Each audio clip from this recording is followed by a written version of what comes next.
কলেজে যে বিমান বাহিনীর যে প্রশিক্ষণ বিমানটি বিধ্বস্তের পর এখন যদি এখানকার পরিস্থিতি একটু যদি বলি, সেনাবাহিনীর পাশাপাশি বিজিবি, পুলিশ, আনসার এবং স্বেচ্ছাসেবীরা বিভিন্ন আশেপাশের স্কুল কলেজ বিশ্ববিদ্যালয়ের শিক্ষার্থীরা যে যার যার মতো করে পারছেন তারা কিন্তু স্বেচ্ছাসেবীর ভূমিকা পালন করছেন এবং উদ্ধার অভিযানে অংশ নিয়েছেন। এবং আপনাদেরকে একটু আগে যেমনটি দেখাচ্ছিলাম, ওই উদ্ধার অভিযান পরিচালনা করতে গিয়ে সেনাবাহিনীর অনেক সদস্য কিন্তু আহত হয়েছেন এবং অনেক রক্তের প্রয়োজন, এই জায়গায় অনেক রক্তের প্রয়োজন এবং যাদের রক্তের গ্রুপ মিলে যাচ্ছে তারা কিন্তু হাসপাতালে যাচ্ছে তেমনটি কিন্তু আমরা কিন্তু সেটি কিন্তু দেখতে পাচ্ছি, সেটি কিন্তু আমরা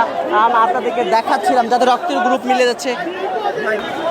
যেমনটি দেখাচ্ছিলাম একটু পরপর কিন্তু অ্যাম্বুলেন্স আসছে এবং এখান থেকে উদ্ধার করে নিয়ে আশেপাশের যে বিভিন্ন হাসপাতালগুলো রয়েছে সেই হাসপাতালগুলোতে কিন্তু স্বেচ্ছাসেবীদের নিয়ে যাচ্ছেন, যারা রক্ত দিবেন তাদেরকে কিন্তু এখান থেকে নিয়ে যাওয়া হচ্ছে। বেশ কিছু সংখ্যক যারা আহত হয়েছেন তাদের কিন্তু অনেকের রক্ত প্রয়োজন, যার কারণে আশেপাশে এখানে বাংলাদেশ হসপিটাল রয়েছে, এর পাশাপাশি বিভিন্ন ছোট বড় ক্লিনিক রয়েছে, সেই ছোট বড় ক্লিনিকগুলোতে কিন্তু আহতদেরকে নিয়ে যাওয়া হচ্ছে এবং অনেককে ঢাকা মেডিকেল পর্যন্ত নিয়ে যাওয়া হচ্ছে এবং অনেককে বিমান বাহিনীর এবং সেনাবাহিনীর হেলিকপ্টারে করে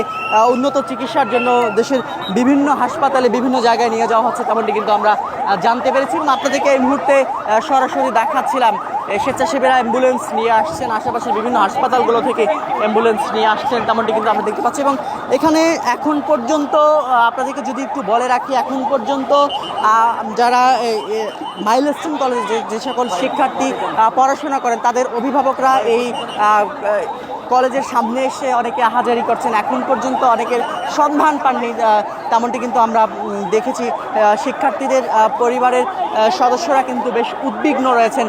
তার প্রিয় সন্তানকে এখন পর্যন্ত অনেকে পাননি, যার কারণে হচ্ছে এখান থেকে যারা আহত হয়েছেন তাদেরকে উদ্ধার করে আশেপাশের হাসপাতালগুলোতে নিয়ে যাওয়া হচ্ছে এবং যার কারণে অনেকে তার সন্তানকে খুঁজতে এসে অনেককে এখন পর্যন্ত পাননি, যার কারণে অনেকে এখানে আহাজারি করছেন এবং আশেপাশের আকাশ বাতাস কিন্তু এখনও ভারী রয়েছে। এই বিমান বিধ্বস্তের পর এই পরিবেশ যে পরিস্থিতি তৈরি হয়েছে এই এলাকা জুড়ে সেটি কিন্তু আমরা আপনাদেরকে দেখাচ্ছিলাম। আইন শৃঙ্খলা রক্ষাকারী বাহিনীর সদস্যরা আশেপাশের যে পরিবেশ পরিস্থিতি নিয়ন্ত্রণ করতে কিন্তু হিমশিম খাচ্ছে, বেশ কিছু সংখ্যক উৎসুক জনতা কিন্তু ভিড় করছেন, যার কারণে তাদের থামাতে গিয়ে উদ্ধার অভিযানে কিন্তু বেগ পেতে হচ্ছে, সেটি কিন্তু আমরা আপনাদেরকে এই মুহূর্তে সরাসরি দেখাচ্ছিলাম। প্রিয় দর্শক, এইচএন বাংলা মাধ্যমে সরাসরি দেখাচ্ছিলাম উত্তরার যে বিমান বিধ্বস্ত হয়েছে, বিমান বাহিনীর প্রশিক্ষণ বিমান বিধ্বস্ত হয়েছে, সেই প্রশিক্ষণ বিমান বিধ্বস্তের পর যে পরিবেশ পরিস্থিতি তৈরি হয়েছে সেই পরিবেশ পরিস্থিতির